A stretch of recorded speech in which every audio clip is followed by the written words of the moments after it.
સિંગવડ મામલતદાર કચેરી ખાતે આધાર card centre બંધ હોવાથી કોંગ્રેસ દ્વારા ધરના પ્રદર્શનની ચીમકી. સિંગવડ તાલુકા કોંગ્રેસ સમિતિ કાર્યકારી પ્રમુખ રમસુભાઈ હઠીલાના નેતૃત્વમાં સિંગવડ મામલતદાર કચેરી ખાતે ચાલતી આધાર કાર્ડની કીટ છેલ્લા 1 વર્ષથી બંધ હાલતમાં જણાતા સિંગવડ તાલુકા મામલતદારશ્રીને આવેદનપત્ર આપી રજૂઆત કરી. યુવા નેતા જયેશ સંગાડાએ જણાવ્યું કે સિંગવડ તાલુકા પંચાયત કચેરી ખાતે એક જ કીટ ચાલતી હોવાથી જનતાને પારાવાર મુશ્કેલીઓ પડતી હોવાથી તાલુકામાં ખૂબ મોટી લાઈનો પડતી હોવાથી જનતા ત્રાહિમામ પોકારી ઉઠી છે. સિંગવડ તાલુકો દાહોદ જિલ્લાના રાજકારણનું એપી સેન્ટર છે. સાંસદ, ધારાસભ્ય, પૂર્વ મંત્રી, પૂર્વ કેન્દ્રીય મંત્રી છે છતાં જનતાના પ્રાણ પ્રશ્નોના નિરાકરણમાં આ ચૂંટાયેલા નેતાઓને રસ નથી. આવનાર 5 દિવસમાં મામલતદાર કચેરી ખાતે આધાર કાર્ડ કીટ ચાલુ નહીં થાય તો સિંગવડ તાલુકા કોંગ્રેસ સમિતિ 6ઠા દિવસથી મામલતદાર કચેરી બહાર ધરના પ્રદર્શન કરશે.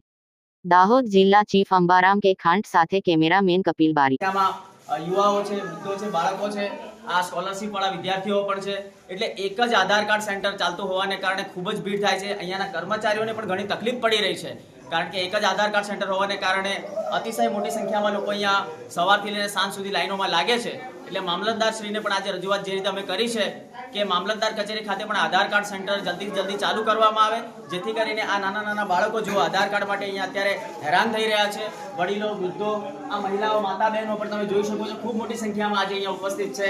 તો જલ્દીથી સત્વરે મામલતદાર કચેરી ખાતે આધાર કાર્ડ સેન્ટર જલ્દી ચાલુ કરવામાં આવે, જેથી કરીને આ કર્મચારીઓને પણ જે વધારાનું ભારણ પડી રહ્યું છે એ પણ ઓછું થાય અને આ સિંગવડ તાલુકાની જે જનતા છે એ જનતા એક 2 દિવસ અઠવાડિયા સુધી જે ધક્કા ખાય છે એમને આ ધક્કા ન ખાવા પડે અને એક જ દિવસની અંદર એમનું આ આધાર કાર્ડનું કામ પૂર્ણ થાય.